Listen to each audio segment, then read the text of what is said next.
நாள் வேண்டுகோள் உண்டு. தாங்கள் சிரத்தை விடுத்து என் விண்ணப்பத்திற்கு செவிசாய்க்க வேண்டும். தாட்சாயணி அனைத்து உணர்ந்தவள். ஆத்திரப்படும்படி ஏதும் கேட்க மாட்டா என்பது எமக்கு தெரியும். பிள்ளைகள் வளர்ந்து ஆளாகிவிட்டால் பெற்றோர்களுக்கு கட்டுப்பட்டவர்கள் தான்.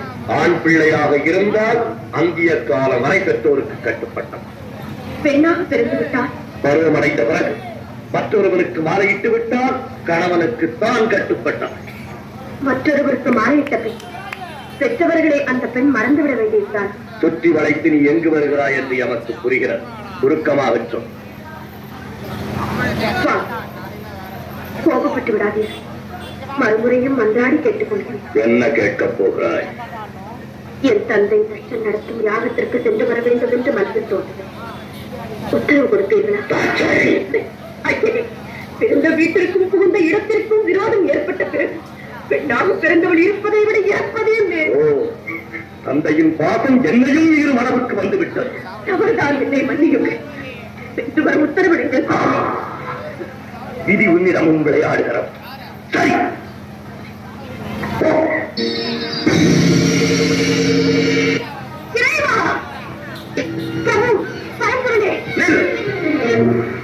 எங்கு வந்தாய்? எதற்காக வந்தாய்? எந்த முகத்தோடு என்னை பார்க்க வந்தாய்? என்னை மன்னித்து விடுங்கள். பெண் குத்தி பின் குத்தி என்ற சொல்லுக்கு இலக்கணம் கண்டுவிட்டேன். பாசத்திற்காக சென்று பலனை அனுபவித்து விட்டேன். போதும், நான் பட்டது அனைத்தும் மறந்து அடியாரை ஏற்றுக்கொள்ளும்.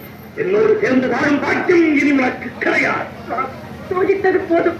இனி வேதனையை என்னால் தாழ முடியாது. ஏற்றுக்கொள்ளும். இரவை மறந்து தக்கன் மகன் என்ற பாசத்தால் தவறு செய்து விட்டாய். தற்கு தக்க தந்தனை நீ என்னை பிரிந்திருக்க வேண்டியது.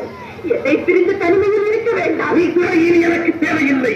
உலகில் இனி நாமே தனித்து இயங்கிக் கொள்வோம். உறுதியாகத்தான் சொல்கிறீர்களா? இறுதியாகவும் சொல்லுகிறேன். என்னை பார்த்து இனி ஒரு முறை சொல்லுங்கள். முகத்தை பார்க்கவும் தயாரில்லை. ஈசனே, என் துணையின்றி உம்மால் ஒரு காலம் தனித்து இயங்க முடியாது என்பதை நன்றாக நினைவில் வைத்துக் கொள்ளும். சக்தி ஆணவத்தால் அழியாதே. சர்வம் சிவமயம். சப்த ரிஷிகள், பூதகணங்கள் மற்றும் உங்கள் சகாக்கள் அனைவரையும் அழைத்து கேளுங்கள். சக்தி இல்லையே சிவம் இல்லை என்று தக்க பதில் கூறுவார்கள். வார்த்தைகள் பேசாதே.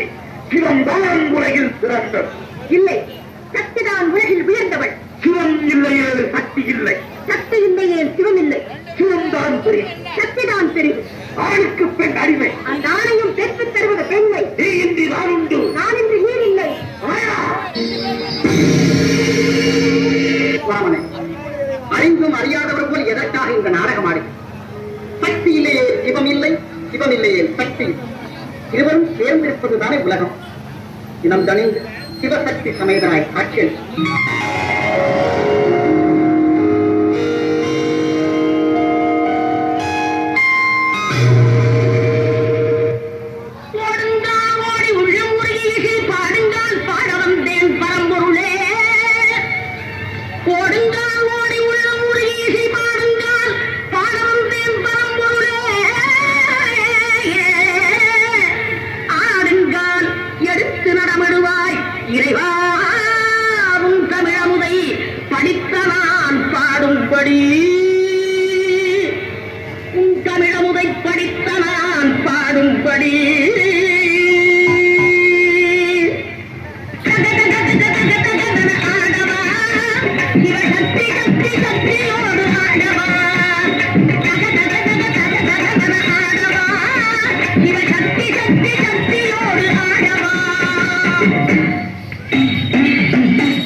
ஆனந்த தாண்டவம் ஆடிட்டு வந்தவனே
Thank you.